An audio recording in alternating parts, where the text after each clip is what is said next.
الحمد لله رب العالمين والصلاة والسلام على رسول الله وعلى آله وصحبه ومن والاه وبعد السلام عليكم ورحمة الله وبركاته. An baden wan bi Allah subhanahu wa ta'ala tanu. Allah tanu ni kelen ka boye an be seli an ka ciden ba in ka n'o ye Muhammad alayhi salatu wassalam. No o fɛnɛ tɛmɛnen ka bɔ ye an b'aw bɛɛ lajɛlen fo ni alisilamɛya ka foli ye n'o ye assalamu alaikum wa rahmatullahi wa barakatuh. Rendez-vous mun b'a ni ɲɔgɔn cɛ bi o de ye an bɛna an ka dunan do bisimila tuguni. An bɛna an ka sheikh do bisimila tuguni an ka live kɛnɛ kan. Live min bɛ kɛ don o don 18h yan fanw fɛ. An bɛ hakɛto ɲini kɛ aw fɛ bi retard y'an sɔrɔ dɔɔni. Ka sababu kɛ technique problème kow la. Bi dunan min b'a an bolokɔrɔ o de ye a Sheikh Banjugu Konte. Sheikh Banjugu Konte ale yɛrɛ ye membre dɔ ye OASS kɔnɔ. Sheikh a y'a ka kalanw kɛ Barawuli. A nalen yan fɛnɛ a y'a cɛsiri kalankow la, a bɛ mɔgɔw kalan en même temps a yɛrɛ bɛ cours ta université la, Institut Al-Khazali la. O de b'an bolo bi a bɛna kuma min kan o de ye al-iman n'o ye la foi. Mɔgɔ bɛ se ka limaniya ni Ala ye cogoya min na ani bɛ se k'i ka limaniya ka augmenter i ni Ala cɛla ka se ka ɲɛ cogoya min na. Donc kuma bɛna bolo o de kan bi. Yan'an ka kuma d'a ma hakili la ni kuma bɛ Sheikh Kamisogo bolo i bɛ se ka i bisimila. Ni kuma t'i bolo fɛnɛ an bɛ Sheikh bisimila mubasharatan. Sheikh Banjugu kuma b'i bolo. الحمد لله الواحد القهار والصلاة والسلام على أحمد المختار وعلى أهله الأطهار وصحبه الأخيار وعلى كل من اعتصى بهم بالأفضال والأذكار. اللهم لا علم لنا إلا ما علمتنا إنك أنت العليم الحكيم. اللهم علمنا ما ينفعنا وانفعنا بما علمتنا وزدنا علما يا أرحم الراحمين آمين. وبعد، وتحياتي لجميع المستمعين ولكم خاصة أيها الرئيس ماسيلا كونسو والسكرتير العام شيخ مالس هنا لما تبذلان من الجهد لإفادة أمة محمد صلى الله عليه وسلم بما علمكم الله. جزاكم الله وعامة الدعاة أهل السنة والجماعة خيرا. من بارك الله فيك. بارك الله فيك.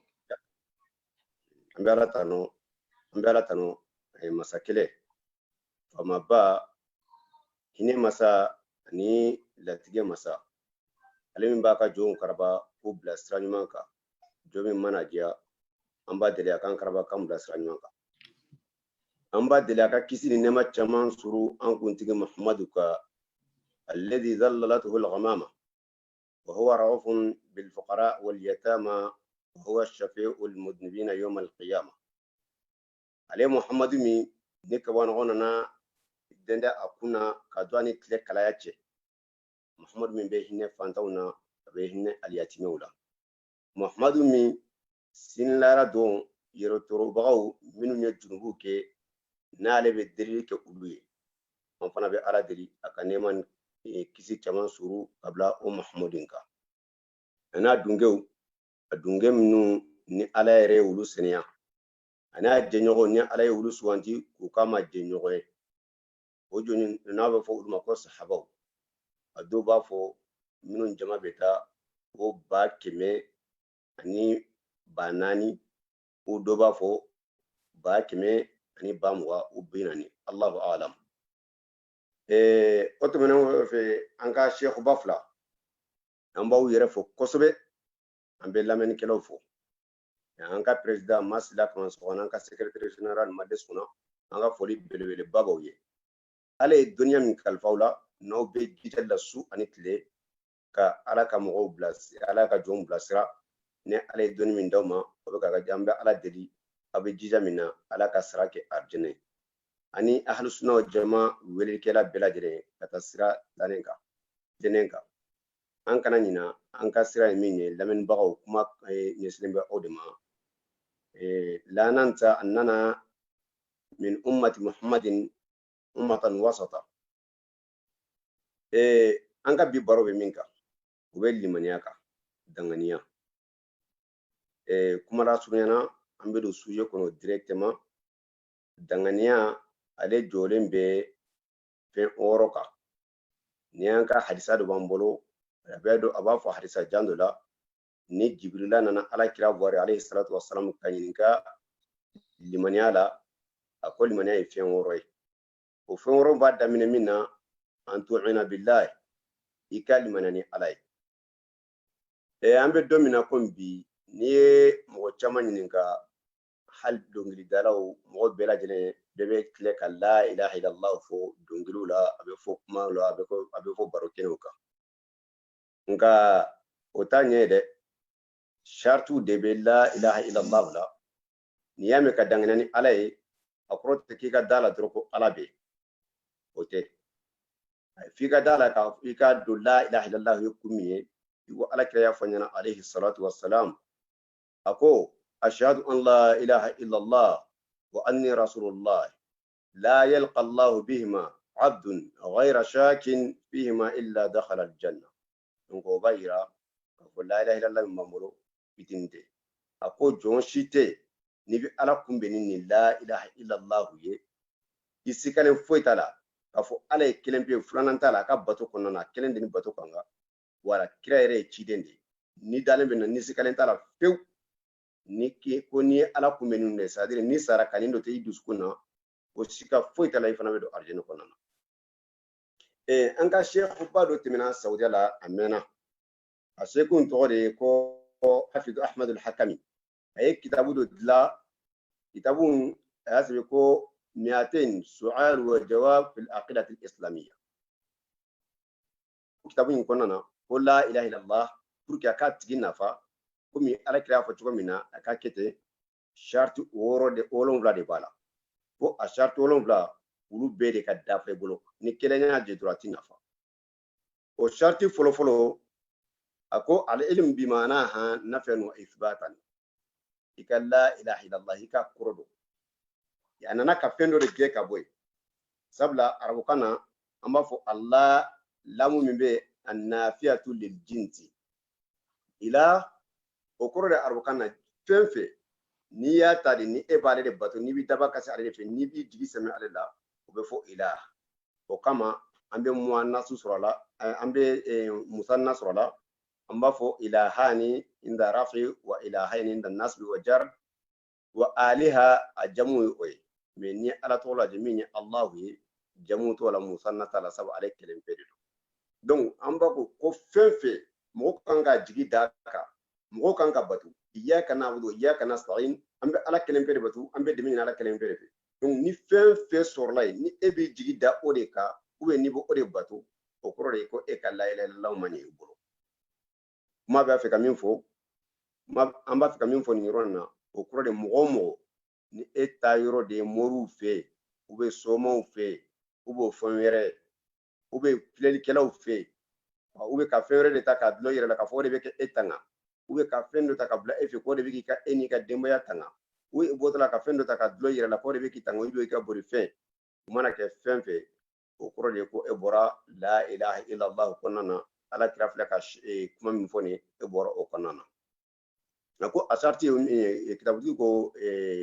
hafiz ahmad al-hakami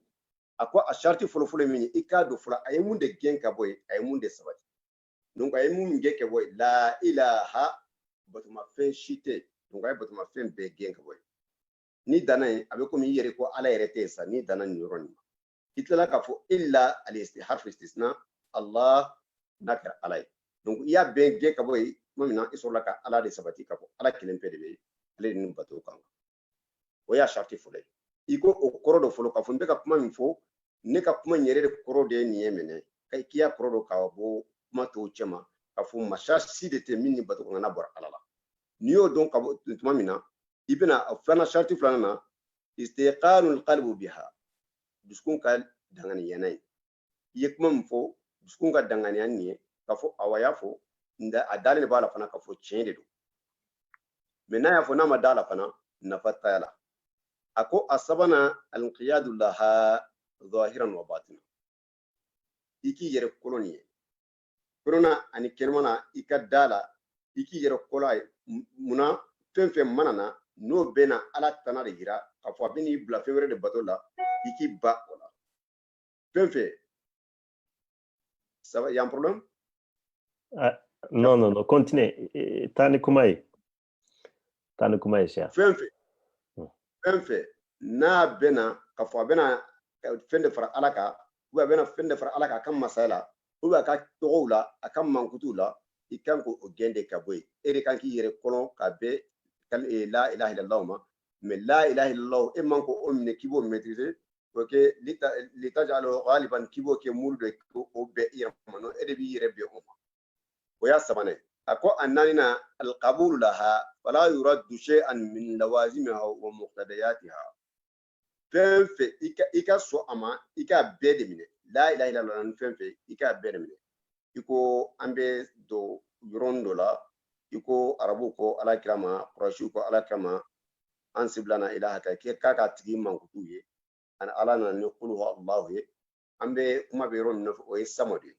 قل هو الله أحد كفو أنا كلام بيردو je pense que bébé clé ko fo mais Allah samad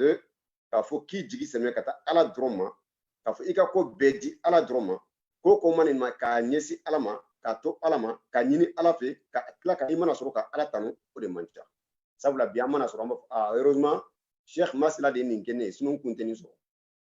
Masla dunya ki ala dia ki ala de ba di Masla erema ou Cheikh Malé ni de menina ou ni krasa kunteni so anye ko be min ala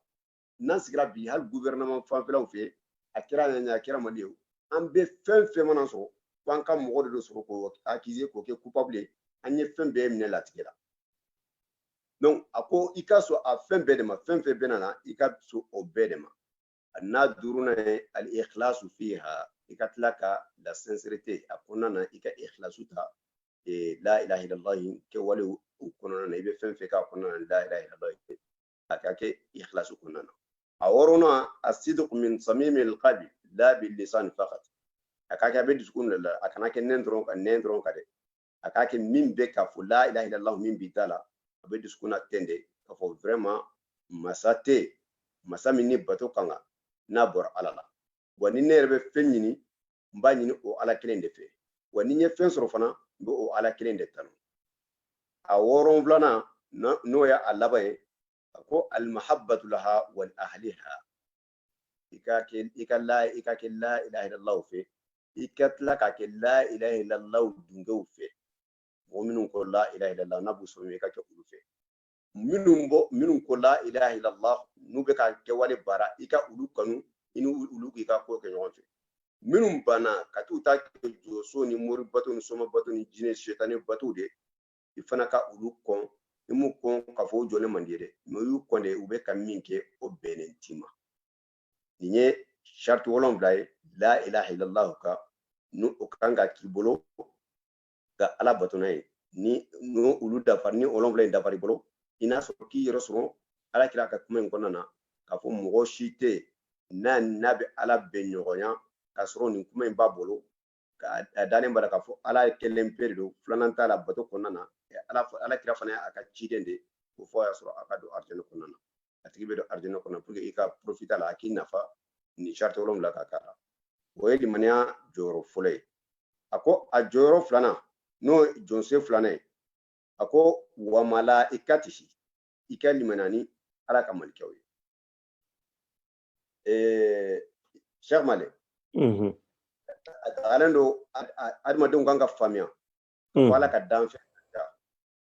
aka danfe do be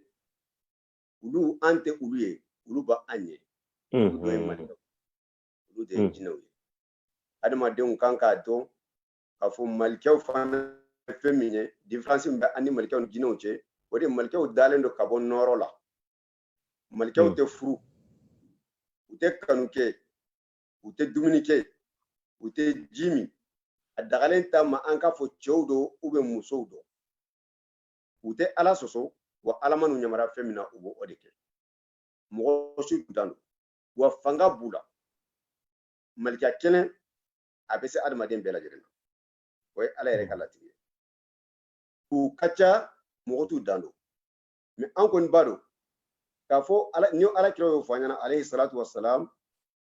ko malkia ba olonvla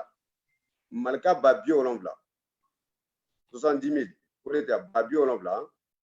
o beto ay mamour konana dongodo ulu te bobile donc o dron jate mo to wa mo kelo mo kele mo ni timina du ko le nyeka adulte al mukallaf al baligh mo kele malka fla bi no fe donc u yan double kabino o yoro la malka ka barakacha ika danganiya ka fu numbe ala bolo o ba yira nunte ala soso mba fe kamin fo ni yoro ni na ka fu an adama deun mo min mana ala bato ya bato iyere de meni bana fana ba sitala de iya ki yere la sabu allah taala anyere o probu ni wati na donc ambe wati na sante juma seli misru datu lendo yoro be datu lendo ate foi boala kama sala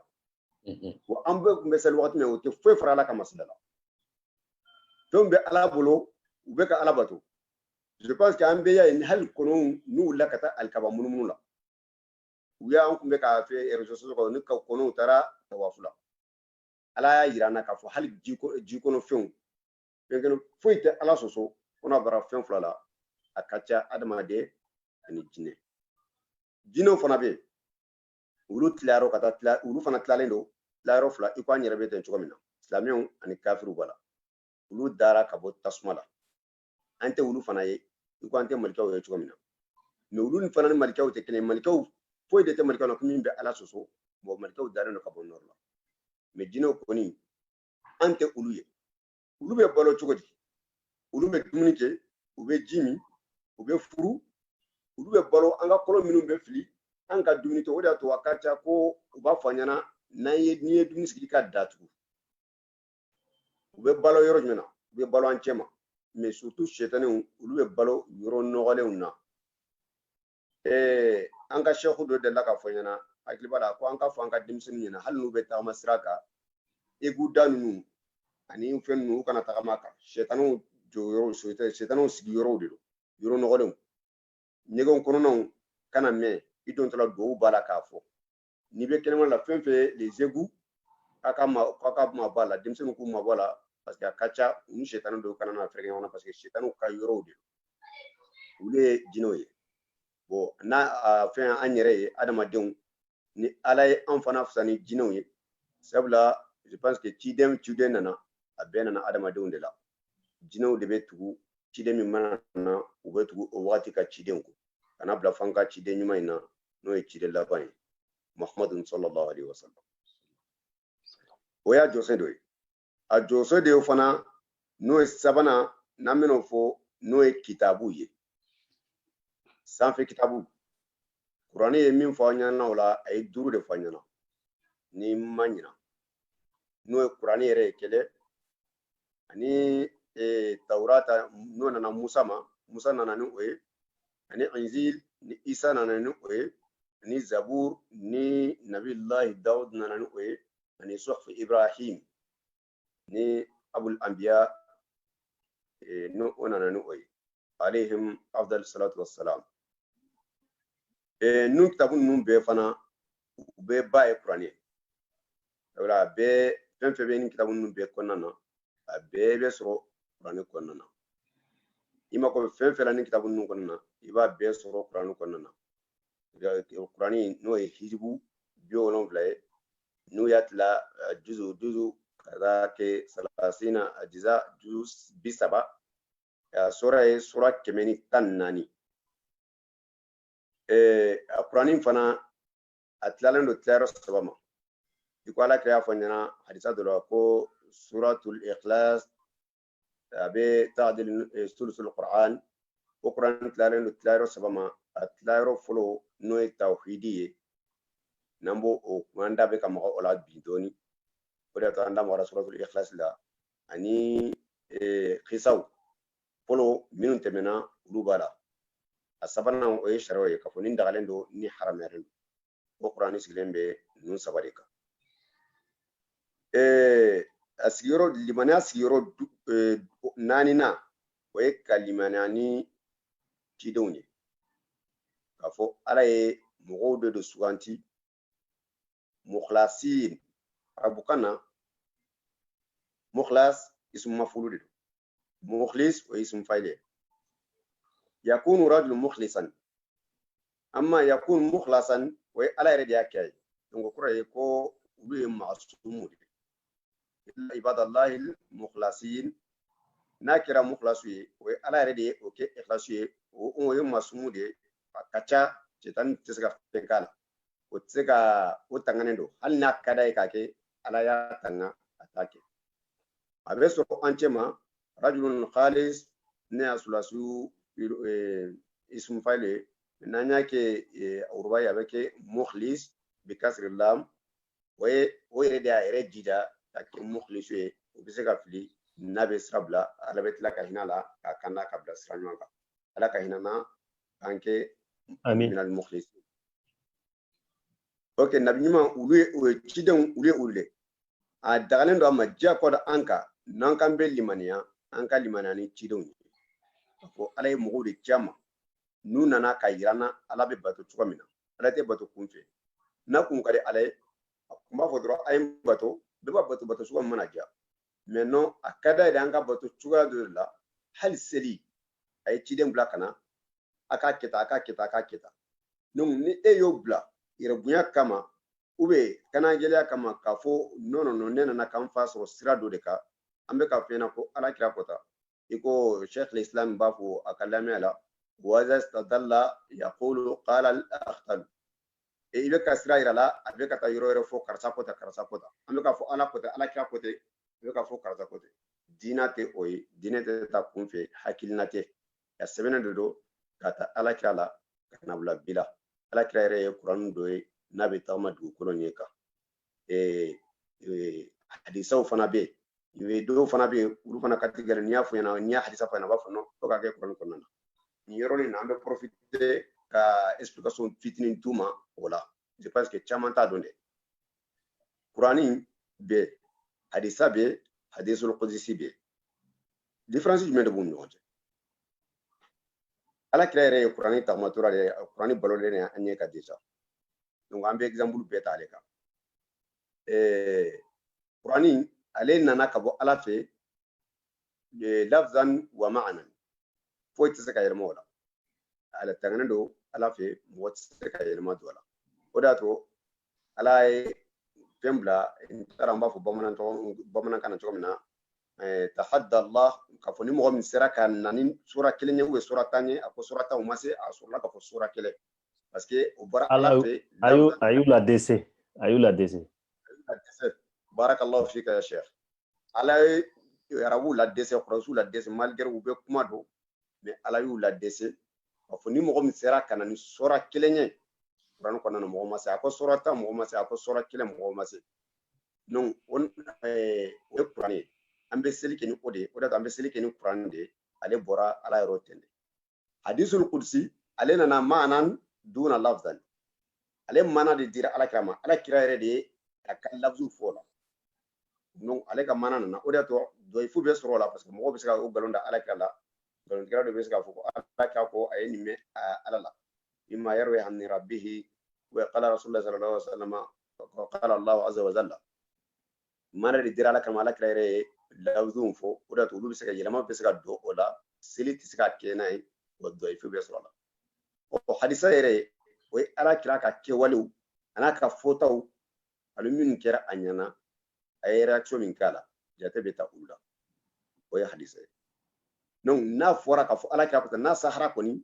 k'a fɔ ala kira yɛrɛ de kɔta k'an ka nin kɛ ou bien ala kira yɛrɛ de nin kɛ sosɛli foyi tɛ e bolo a la tuguni sabula ne ni e si ta tɛ diinɛ ye ale nan'a kama de diinɛ dafara dɔ min na o y'a ale ka sanga fɔli ye o to dɔnnibagaw b'a fɔ idha jaa nasrullah ne jiginna ka na ala kira ka sanga de fɔ yadkhuluna an-nasa afwajan mɔgɔw bɛ don diinɛ la jama dɔrɔn o kɔrɔ de ko mɔgɔw donna diinɛ la kuma e nana diinɛ la seli la mɔgɔw donna diinɛ la e t'a bana la o bɛ taa i b'a to jamaw to bolo komi a kɛra cogo min na ale taara a y'a to sahabaw bolo ala ka sahabaw sɔrɔ o fana y'u jija ka na se an ma fɔ bi na sabu an ɲɛ bɛ kuranɛ min b'an bolo a bɛɛ sɛbɛnnen ka fara ɲɔgɔn kan ka kɛ musafu kelen ye akira ala kira fatulon ko fede Abubakar Siddiq katigela we nabi nyumaw ye ale nabi nyumaw kan labay mb'a fɔ cidenw ka ɲɛmɔgɔ sabula sinlara don ale de bɛ sorona don kɛ ale de bɛ ala deli an minnu ɲɛ kota kɛ an b'an jigi da ala ka a ka hinana a ka sɔn Muhamadu ka delili ka ɲɛ a ka nɔgɔya ka ɲɛ Muhamadu ka delili ka ɲɛ sabu Muhamadu mana delili kɛ mɔgɔ mɔgɔ ye alayhi salatu wasalam o bɛ kunnaja o dɔn na ala ye o fadlu k'a ye jɔyɔrɔ duurunan o ye kalimani lahara dɔn ye ne yɛrɛ min ka gɛlɛn kosɛbɛ kosɛbɛ o ye duurunan in ni wɔɔrɔnan in dɛ n'i y'a ye al-Akhdaritigi ala ka hinɛ la a b'a fɔ ka kitabu daminɛ la awwal ma yajibu ala al-mukallaf tashihu imani fɛn fɔlɔ min bɛ lajɛmɛya mukallafu kan o ye k'a ka limaniya dilan k'a ɲɛ ka corriger k'a dɔn k'a ɲɛ anw ka bi je pense que n'i ye ala ko fɔ caman sɔnnen don ala ye kelen de ye ala de bɛ se kɔ bɛɛ la mɔgɔ tɛ se fɛn na n dalen b'a la cidenw nana u limaniyalen don fana malikɛw bɛ yen kitabu cidenw nana ni kitabu ye mais je pense que min b'an bila kɛjugu wale caman na bi mɔgɔw sigalen don ni lahara jɔw dɔn na k'a fɔ est ce que saya kɔfɛ an bɛ kunu je pense que mɔgɔw sigalen don o de la ani latigɛ ninnu olu fila min tora kɔfɛ jama sigalen bɛ ninnu de la kosɛbɛ o de y'a to an bɛna an da maga olu fana la dɔɔni jo dɔn ni limana ni ala ye ka limana ni malikɛw ye ka limana ni kitabu ye ka limana ni cidenw ye ka seli ka sun k'a fɔ i sigalen don k'i est ce que n'an sara an bɛ kunu i ko da delila ka maga la ko ale bɛ siran ala kuta ɲɛ ka ala kuta to yen parce que a mana kɛ diɲɛ na a b'a conséquence de ye komi saya kɔfɛ ta kɔni ko o jɔrɔ tɛ ale la bon Allahu alam a y'a ka kuma fɔ o kun min kama a bɛ se ka kɛ de a b'a fɔ a jɔrɔ t'a la parce que ala ye hinɛtigi de parce que a tilala ka kisa wɛrɛ da a yɔrɔ kan k'a fɔ ale y'a mɛn dɔnnibaga dɔ la ko u ye dɔ minɛ ko a tigi kun tɛ ɲuman kɛ ko ala ko k'u ka taa n'a ye tasuma la u y'a minɛ a taatɔ la a y'a kun kɔrɔta ka ala lajɛ cogoya dɔ la ko ala ko a ye jɔ u jɔra ko ala ko mun de bɛ n'ale ta yala i ye baara dɔ de d'i ma k'i y'a kɛ ka sɔrɔ i ma kɛ wa k'a ko i ye fɛn fɛn yira n y'a bɛɛ kɛ k'a ko yala i ye baara ɲuman dɔ de kɛ n'i ma ye yan nɔ wa k'a ko n ye baara o baara kɛ a bɛɛ bɛ yan ko mun de bɛ n'ale ta ko parce que n'i jigin ni min ye o de y'i ka hinɛ ka bon bon n'i ko n ka taa tasuma la sa n kɔrɔ a bɛ komi kumatigi bɛ k'a fɔ a bɛ k'a fɔ ala ɲɛna k'i bɛna bɔ n jigi kɔrɔ donc ala ko k'a ka taa n'a ye alijana la a bɛ se ka kɛ a y'a ka kuma fɔ a jigi dalen b'a la ala ka hinɛ de kan k'a fɔ a bɛ taa alijana la nka ale kɔni ko lahara jɔrɔ t'a la diɲɛ de jɔrɔ b'a ale la i mana ko kɛ a bɛ sara i la diɲɛ na ala ta to i la bon n b'a dɔn kɔni k'a fɔ mɔgɔ caman bɛ yen olu dalen tɛ jɔ dɔn na k'a fɔ n'an sara an bɛ wuli a sika mɛn mɔgɔ caman na a dun an kana sika la baara fanba bɛ yen dɛ parce que n'an sara kaburu kɔnɔna na f'an ka da la k'a fɔ adamaden ni sara ni nin bɔra ka ban sɛgɛ malika bɛ nin ta a bɛ taa n'a ye sanfɛ n'a y'a sɔrɔ ni ɲuman de don baara ɲuman kɛra de don parfait duman de b'a nɔfɛ ka taa duguma ka taa bila fo sanfɛla la u bɛ ka tahmidu de yuhabbiduna u b'a tare ka taa bila fo sanfɛla la fo ka taa nin bila aliyin kɔnɔna na bari dɔnnibagaw dɔ ko yɛrɛ n'a taara aliyin kɔnɔna na n'u bɛ kuma in de u bɛ ɲɔgɔn ɲɛnafin bɔ ɲɔgɔn na i ko diɲɛna n'an dɔ la kelen wulila ka taa dɔ fɛ n bɛ ɲɔgɔn ɲininka cogo min na karisa i bɛ di karisa ka ko bɛ di karisa bɛ di a kɛra fama ye mun bɛ yen mun de bɛ yen fɛlaw la o yɔrɔ la an ka cɛkɔrɔba ye kisa dɔ fɔ an ɲɛna n'o ye Abdulhamid Kis k'a fɔ cɛ dɔ delila ka taa a kɔrɔkɛ ka kaburu so la a kɔrɔkɛ fatura a balimakɛ fatura a taara bɔ a ka kaburu la a taara a ye sinɔgɔya ta kaburu in kɛrɛfɛ a dara yen ka dɔɔni sinɔgɔ o sogo in na o sinɔgɔ in na a sɔgɔra a taara min ka kaburu la a y'o ye sogo la o kama k'i bɔra yan'a ka sunɔgɔ kunyara kan fila seli kɔ o kama k'i bɔra ka mun de kɛ sisan a ko n ye mun de kɛ k'i yara kan fila misali a ko a ko i yara kan fila misali ni kun b'a nafa don nafa min b'a la i kun t'a bila fiyewu i kun tɛ seli bila fiyewu balolen ko suyi ma ko mais ne bɛna kuma kelen bɛ ne bolo k'i ɲininka la a ko awɔ ɲininka a ko différence jumɛn de bɛ an balolen na aw sugu ni ɲɔgɔn cɛ a ko différence ma ɲɔgɔn cɛ anw sara an su an sara an ye tiɲɛ n'an tɛ se ka fɛn fara an ka kɛwalew kan tuguni mais aw balolen aw ma ye a se ka bɔ aw la aw bɛ se ka fɛn fara kan mais malheureusement aw ma ye a se ka bɔ la sinon aw bɛ se ka fɛn caman fara kan ni mɔgɔ kun bɛ laara ye ka tila ka segin ka na jɛna a kun tɛ baara ɲuman bila fiyewu o de y'a to n'an taara ala ma mɔgɔ si janfa a y'a bɛɛ fɔ ɲɛna kuranɛ kɔnɔ dɔw b'a fɔ ala ma an bila an kana jɛna n'an nana an kun bɛ kɛwale min kɛ an t'o kɛ an bɛ baara ɲuman kɛ ala b'a fɔ hayi hata dɔw b'a fɔ a to n'an nana an bɛ saraka caman de kɛ nka an b'a wagati bila sunkalo wagati de don baara ɲuman wagati bɛɛ lajɛlen de bɛ janko sunkalo in na ala jɔnw bɛ yen u bɛ sun fɛn t'u bolo ka sun tigɛ n'a ye fɛn t'u bolo ka sun n'a ye ala ye nɔgɔya fitinin kɛ e minɛ i profite i k'a di parce que saraka fana ɲuman ye min ye i k'a di mɔgɔ ma mɔgɔ min mako b'a la wagati min a mako b'a la an ka continuer an ka kuma fɛ donc an b'a fɛ ka min fɔ sinilayara jɔ dɔn fa an ka da la k'a fɔ an bɛ sa ni nun taara aliyini kɔnɔna na e su min u bɛ kɔɔri min ta o ye farisogo dɔrɔn de u bɛ t'o bila kaburu kɔnɔna na baara ɲuman olu b'u ala bɛ tila ka olu dan k'a kɛ kamalen ɲuman ye ale dɔrɔn de bɛna fara i ka kaburu kɔnɔna na ka na ɲanafin bɔ i la mɔgɔ tɛ sɔrɔ yen o dɔn na k'a fɔ min bɛ sɔn k'a fɔ a bɛ don i nɔfɛ kaburu kɔnɔna na mɔgɔ tɛ sɔrɔ yen min bɛ se ka responsabilité dɔɔni ta i ye k'a fɔ ayi nin kɔni sinilayara jɔ ne y'a garanti ta ala tɛ nin k'a la ni kɛra o ye ni kɛra mɔgɔ ɲuman ye mais n'i ma kɛ mɔgɔ ɲuman ye ala k'an kisi a ma kabini kaburu dingɛ kɔnɔna na i ka kɛwale juguw de b'u yɛrɛ yɛlɛma k'a kɛ kamalen toninɛ kasa bɔlɛ ka na fari kan kaburu de bɛ faralen bɛ o kan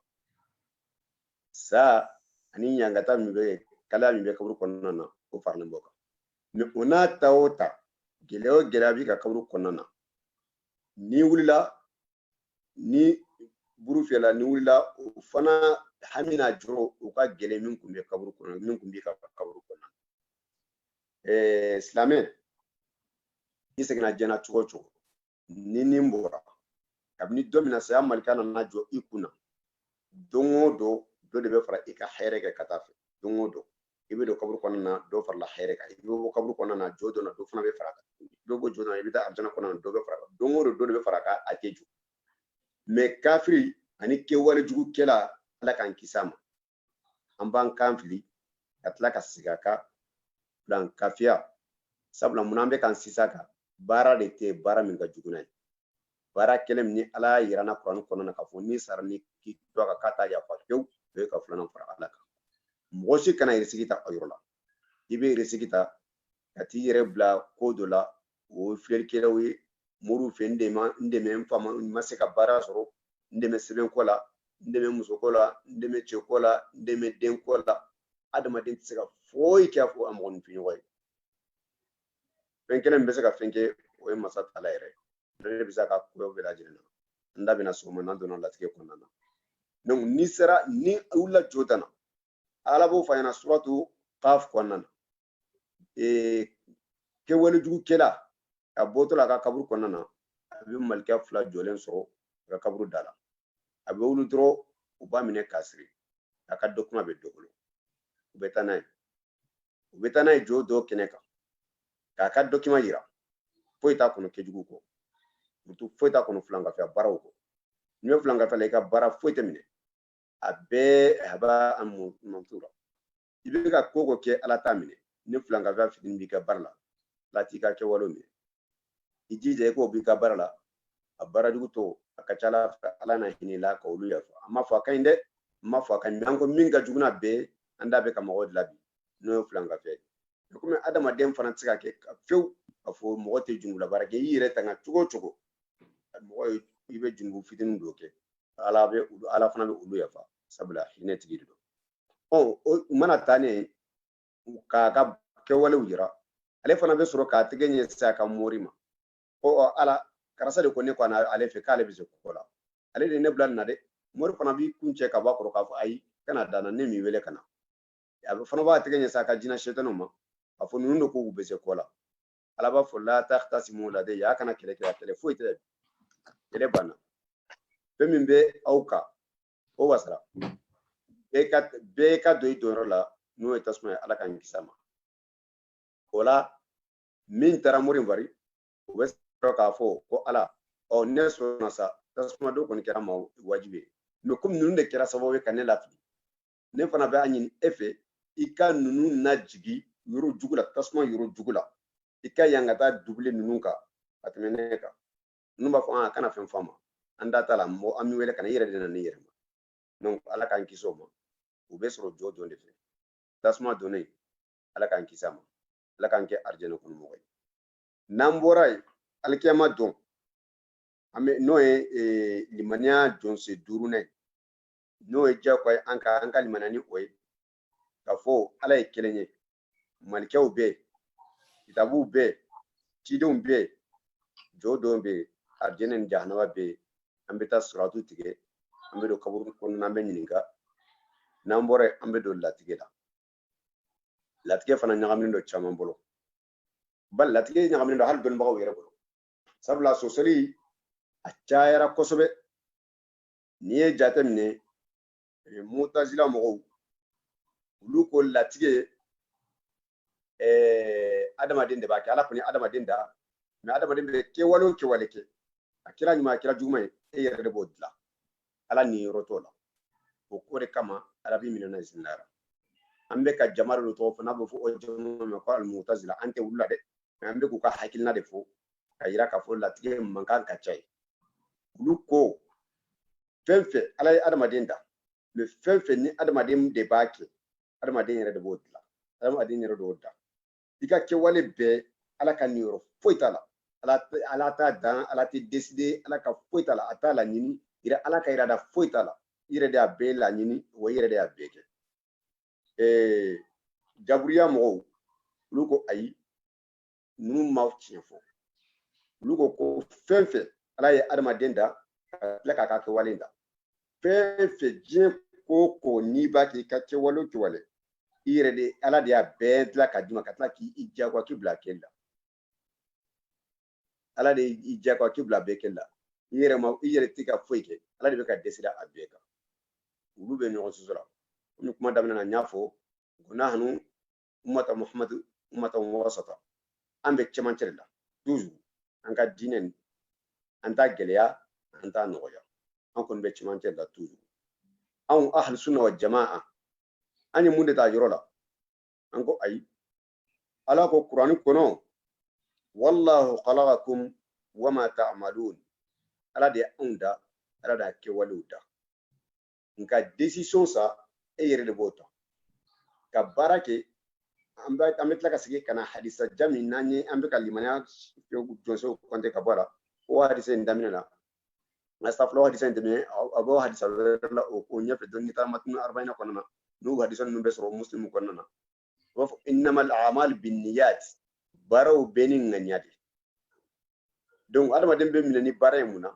sabla yere de anganyata ka decision ta ka ke baraw be sanan nganyade ala te mo laje ka fo che kan ate mo laje ka fo ifini don cho kan ate mo laje ka fo che kan u unani wana were me ala bi laje ika bara para por ika bara de ika ke wale ikumba ke nganyami kumbi diskuna ala bi iminani ode donc vi ke ala bi minani ode ere de nganyata ko sisa e beta suinla ou be beta geniala ou be beta morife ou be beta nike ou be beta ka ke wale do choisi ke wale jugu kiba ke ou be nganyata kibita misirla ou be beta hijula mbeta ke ala dron de kama o nganya min bilade ibe sarani ode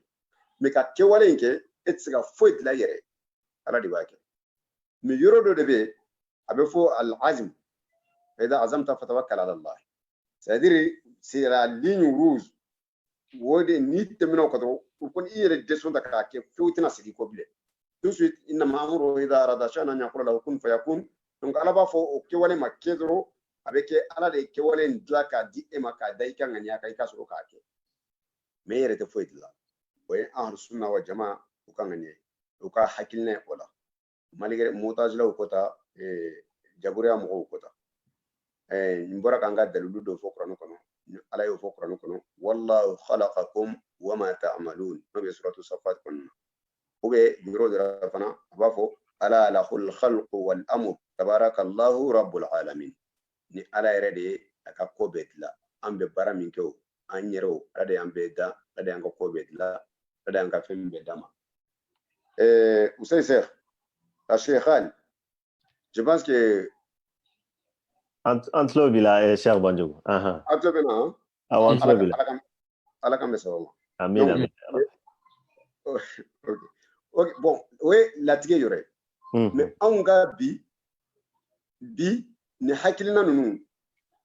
ne ba ɲini wajuli kelaw fe u ka concentré nunu ka dɔɔni muna parce que an fɛ minnu ma kala kosɛbɛ ou bien minnu ma kala yɛrɛ fɛ kunfiw siya mɔgɔw ou bien mɔgɔ wɛrɛ bɛ se ka don nunu na u hakili yɛlɛma ka taa sira dɔ fɛ nunu na k'a sɔrɔ u ma bɔ a kalama u yɛrɛ ma bɔ a kalama u bɛ diɲɛ ko ko kɛ ko latigɛ don diɲɛ ko ko bɛ kɛ ko latigɛ don bon mɔgɔ wɛrɛ bɛ yɛrɛ n'i taara siyaw yɛrɛ fɛ olu fana tilalen don tilayɔrɔ caman na a dɔw fana ko ayi a fɛn ɲuman olu de bɛ ɲɛsin ala ma fɛn juguman olu tɛ ɲɛsin ala ma ala tɛ olu dilan adamaden yɛrɛ de bɛ fɛn juguw dilan ala bɛ fɛn ɲumanw dilan ka ala tɛ fɛn jugu kɛ bon ni explication dira ka ɲɛ u ka faamuya k'a fɔ diɲɛ ko ko adamaden tɛ se ka foyi dilan yɛrɛ adamaden tɛ se ka foyi k'a yɛrɛ mais diɲɛ ko ko a bɛ k'i ye de i bɛ sara mun na i bɛ minɛ n'a ye i ka ŋaniya e yɛrɛ de b'i ka ŋaniya ta ko n bɛ nin kɛ ka tila ka insister a kan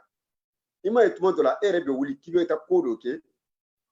a ŋaniya b'i la courage b'i la i yɛrɛ kunkolo i b'a kɛ foyi t'i bali a kɛ la i bɛ taa dɔrɔn i bɛ dɛsɛ sabula ala ma k'i ye tuma min na i sɔnni yɛrɛ ye k'a kafa pour que k'i ka jɔnya yir'i la k'a fɔ ayi a kɛli tɛ e bolo dɛ a décision tali de bɛ e bolo mais a kɛli bɛ ala yɛrɛ de bolo donc i bɛ taa i bɛ dɛsɛ a kɛli la k'a sɔrɔ i n'i ka ŋaniya n'i ka courage n'i ka fɛn bɛɛ de taara i b'a kɛ wa i yɛrɛ taatɔla i kunkolo i bɛ se de mais i b'a daminɛ i bɛ dɛsɛ a la ka ala b'i ka jɔnya yir'i la mais an ka bi an k'an janto o la kosɛbɛ an bɛ kɛwalew de kɛ an b'a fɔ ko ayi ala de y'a latigɛ ou bien an bɛ da k'an ba fɛn dɔ kɛli ma ko ni ala y'a latigɛ a bɛ kɛ an ka faamuya k'a fɔ sababu fana bɛ yen an kan ka sababu de kɛ iqal wa tawakkal ala kira o de yira an ka kira ɲuman alayhi salatu wasalam a ye min yira an na o ye de i ka baara kɛ a ye résultat sa i k'i jigi da ala kan sɛnɛkɛla i ka t'i ka ɲɔ da i k'i jigi da ala kan ala de bɛ san lana ka tila ka falifɛn falen ka tila ka mun e ye ɲɔkisɛ kelen de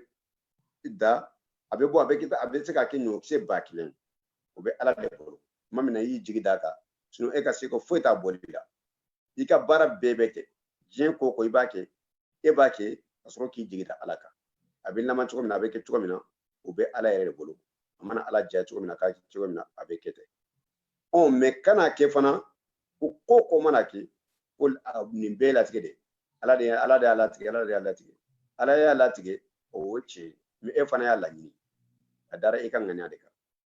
Cheikh je pense que an b'a jɔ yan ou bien an ka taa de an ka dɔɔni fara kan de barakallahu fik Cheikh an bɛ se ka dɔɔni fara kan comme ɲininkali fitinin dɔw bɛ yen dɔrɔn an bɛ se ka miniti 10 ɲɔgɔn wala an b'a jɔ yen inshallah vraiment i ka nin darsu in a nafa ka bon kosɛbɛ ala k'i sara k'i baraji surtout ye hakilina dɔw fɔ a kan ka kɛ an ka importance dɔw la kosɛbɛ parce que i ye parti minnu fɔ i n'a fɔ i ye courant minnu fɔ comme shiti ninnu ni hali ahmadiyya ninnu olu bɛ basé ilmul kalam de kan kosɛbɛ i n'a fɔ mu'tazila ninnu kun bɛ minnu kan u ka lɔnni yɛrɛ de basé hakilinataw de kan u bɛ na hakilinataw de kan an ka denw lafili ka na ni afkaru dɔw ye hakilinataw dɔw ye mɔgɔ yɛrɛ n'i dɔnn'a kɔnɔ hali dɔnnikɛla bɛɛ tɛ se k'a yɛrɛ bɔ o fɛn ninnu kɔnɔ wala o de y'an den caman fili siti ninnu fan fɛ walima ahmadiyya ninnu fan fɛ u bɛɛ donna o de kolon kɔnɔ voilà o kɔni o conseil nafa b'a la kosɛbɛ an kan ka ihtimamu kɛ nin na kosɛbɛ an kan ka importance dɔn nin na kosɛbɛ i bɛ fɛn dɔw kala a kalalen tɛ k'a fɔ bon nin kɔni nin kɛrɛkɛlen do dɔnikɛlaw de ma parce que ni bɛɛ donna nin fɛn kɔnɔ a ka gɛlɛ bɛɛ k'a yɛrɛ bɔ a kɔnɔ a kan ka dɔnikɛlaw kan ka nin ɲɛɲini kosɛbɛ walasa u ka se ka matow kisi ka bɔ a kɔlɔlɔ ma cogoya min na voilà n'o bɔra ye Cheikh ɲininkali fitinin min bɛ yen ni mɔgɔ min ko sisan ko ale kɔni a ka limaniya lafilen don ale kɔni a bɛ fɛ a ka limaniya ka yele de dɔ de ka fara kan ani ala cɛla ka surun kosɛbɛ a tigilamɔgɔw kan ka sira jumɛnw ta sisan walasa a ka limaniya ka se ka renforcer a kan ka sira jumɛnw ta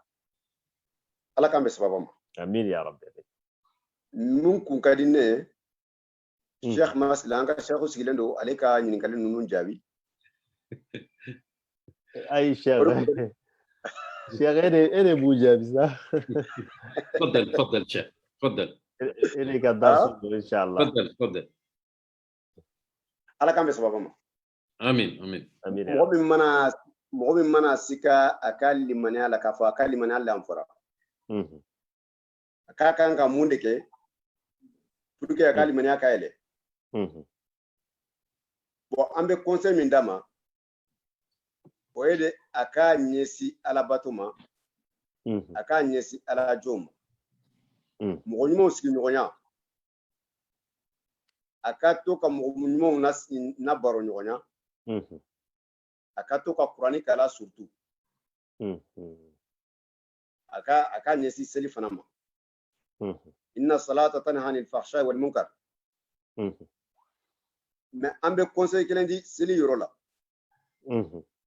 nafaba dɔ bɛ seli la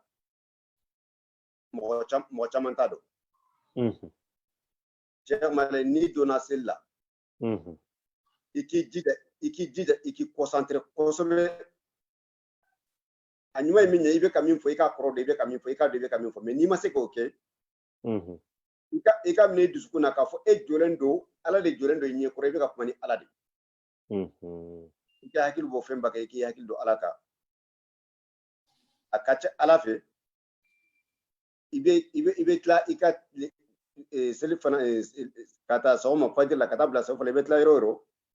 a dugusɛjɛ i yɛrɛ bɛ différence i ka bi n'i ka kunu ni ɲɔgɔn cɛ i mana sigi ni kuranɛ fana ye k'a kala o fana b'a kɛ o fana bɛ ten ala k'an bɛ sababa ma barakallahu fiik dɔnnibagaw y'a fɔ cogo min na ko komi dɔnnibagaw y'a fɔ cogo min na al-iman yazidu bi ziyadati al-amal wa yanqusu bi nuqsani barakallahu fiik jazakallahu khairan jaabi ɲana Cheikh ala k'i sara k'i baraji hakikatan nin kɔni nin nafa ka bon kosɛbɛ ni mɔgɔ min n'i bɛ fɛ i ka limaniya dɔw ka fara kan a ye sira minnu fɔ i kan k'o siraw de ta i ma don alajɔ ɲumanw na i k'i ma gɛrɛ olu la n'i ma gɛrɛ alajɔ ɲumanw na olu b'i dɛmɛ de o u b'i bolo minɛ k'i ɲɛsin baara ɲuman kɛli de ma k'i ma bɔ ka bɔ baara jugu kɛli ma mais ni mɔgɔ min ni e ni mɔgɔ minnu bɛ ɲɔgɔn fɛ limaniya tigiw tɛ u tigilamɔgɔw bɛ boli diɲɛ de nɔfɛ diɲɛ tigɛ ko dɔrɔn donc o fɛnɛ bɛ kɛ sababu ye k'e fɛnɛ attirer k'i ka limaniya ka dɔ bɔ a la k'i ka limaniya lafo comme Cheikh y'a fɔ cogo min donc an gɛrɛ mɔgɔ ɲumanw la dɔnnikɛlaw alabato baw donc o b'an dɛmɛ kosɛbɛ ka surtout a ko tuguni k'an ka concentrer seli kan n'an bɛna seli an ka connecté Allah subhanahu wa ta'ala la o fɛnɛ b'an dɛmɛ kosɛbɛ limaniya bɛ sigi an dusukun na an ka duwawu fɛnɛ kɛ duwawu fɛnɛ bawo fɛn bɛɛ bɛ bɔ ala yɛrɛ de la komi a y'a fɔ cogoya min na an ka ala deli ala ka se k'a sira nɔgɔya ma inshallah Cheikh an b'i fɔ kosɛbɛ komi wagati kɔrɔna dɔɔni a y'a sen don inshallah kuma fila dɔrɔn voilà kuma fɔlɔ bɛ an ka Cheikh an ba a waliɲuman ani baraji ala ka sara a ye kuma ɲumanw minnu fɔ an ye limaniya kan franchement a nafa ka bon ala ka a sara n'a ye Cheikh Banjugu ye OACS ka membre de ye a ka fondateur do et puis mɔgɔ min do a jijalen do inshallah ala ka sara nin tɛ ɲɛna an ka siɲɛ laban ye na ala sɔnna Inshallah. Inshallah. No boraye mo chama be en suivre Facebook ka donc anu mo chama kumana Facebook ka donc anka folu be u bele jelenye amba foye ka fo u be OACS ka pasi de ka OACS be de tado o de yato depuis sungolo ya damna anye mogo nati akumana marakana anye mogo nati akumana bamanangana anye mogo nati akumana français kana donc ça veut dire que OACS be de tado Inch'Allah, faut sunkalo là-bas, ane moro bena, kao nanya moro soro, amba do kafo, africain undo, silamé undo, ambena nae abekuma, Inch'Allah. Fembe Facebook ka, na obese ka abonné en kapazika, donc amba faouye, au bismillah, marhaban bikum, bienvenue. Voilà, ni kuma de bene bolo kafo, awa chérie ani lamebaou, Inch'Allah. Cher, merci beaucoup, Incheni Baraji. Avec moi, c'est mes chers Banjugul ma. Kuma laban minnu b'a fɛ a ka tɛmɛ n'o ye inshallah. Inshallah. An bɛ bi ta jɔ yan. Ok, alhamdulillah rabbil alamin. Kuma laban min bɛ n bolo, a fɔlɔ-fɔlɔ ye toujours n bɛ jama wele ka taa kuma kelen ma o ye ka ala bato a kelen fɛ. U k'u jigi da kelen fɛ kan. Mɔgɔw ka hakili to o la kosɛbɛ. Adamaden ni mɔgɔ min ye ala kɔlɔsi, ala b'i kɔlɔsi. Ni mɔgɔ min y'a kɛ ala ye, ala b'a k'i ye. An ka taa n yɛrɛ kalifa ala ma. Adamaden fɛn to n'i siran ɲɛ i bɛ bori u ɲɛ dɛ, mais n'i siranna ala ɲɛ i bɛ bori ka taa ma dɛ. An ka hakili to o yɔrɔ la kosɛbɛ, an ka ɲɛsin ala ma, an k'a bato a kelen pe, an k'an janto filankafɛya kana y'an ka baaraw la. O mana tɛmɛ ka bɔ yen, n ka foli fanba bɛ taa OACS membre bɛɛ lajɛlen ma. Ani mɔgɔ o mɔgɔ n'u bɛna OACS suivi, n'o o ka président yɛrɛ sigilen b'a ɲɛkɔrɔ yan, Ustaz Cheikh Masila Kamasogo, a n'a ka secrétaire général Mades kunna. Foli belebeleba b'aw ye, a bɛ jijali min na, a bɛ kɛwale ɲuman min na, ala ye dɔnni min d'aw ma, kabini wagati jumɛn, a ka baara bɛɛ bɛnnen don ka mɔgɔw wele ka taa ala ka diinɛ ma. Ala k'aw sara, ala k'aw sara, ani ahlu sunna wal jamaa ka duwawu bɛɛ lajɛlen, ala k'an bɛɛ lajɛlen sara. Ala ka sara kɛ arjɛnɛ ye. Ala kana OACS k'aw ma fisɔn wale. N bɛ min fɔ aw ɲɛna conseil min di aw yɛrɛ ma. Aw bɛ courage min b'aw la, a kana décourager. Adamaden jɛ ma nɔgɔ. Critique bɛ se ka sɔrɔ a la, malentendus bɛ se ka sɔrɔ a la. Mais a ka kɛwale, wallahi ana ala zalika shahid. K'a fɔ an ɲɛ bɛ min na, an t'a ka dusukun na, mais an ɲɛ bɛ min na, baara in bɛ ka kɛ ala kama de. Sinon n'a tun bɛ ka kɛ dɔ wɛrɛ kama, a tun bɛ décourager. Parce que a ye fɛn caman furan tɛ ko in kɔnɔna na. Mais halisa n'aw sabalilen don, n'a bɛ ka baara kɛ, ala k'a n'aw sara, a ye continuer. A ka sara bɛ ala de bolo. Innahu la yudi'u ajra al-muhsinin. Ma salam. Wassalatu wassalamu ala nabiyil ummah wa ala alihi wa sahbihi ajma'in. Barakallahu fik. Incheni Baraji Cheikh Banjugu, an b'i fɔ kosɛbɛ. Ani a lamɛnbaga minnu kun bɛ Facebook sanfɛ walima n b'a fɔ an filɛbagaw, bawo video de don. An b'u bɛɛ lajɛlen fɔ inshallah. Comme Cheikh y'a fɔ cogo min na, n bɛ segin a kan. U ka abonné page in na komi fɛn caman bɛ sira la ka na, dunan caman bɛ sira la ka na n'ala sɔnna. An bɛ n'ala y'a don yira n na, an bɛna sigi a kɛnɛ kan na inshallah. Cheikh Banjugu, an b'i yɛrɛ fɔ kosɛbɛ, i yɛrɛ cɛsirilen don kosɛbɛ, masha Allah, i jijalen don kosɛbɛ, i timina ka di, ala k'i sara. An cɛ, an ni baraji. An b'a fɔ a bɛɛ lajɛlen ma assalamu alaikum wa rahmatullahi wa barakatuh. Wa alaikum salam wa rahmatullahi wa barakatuh.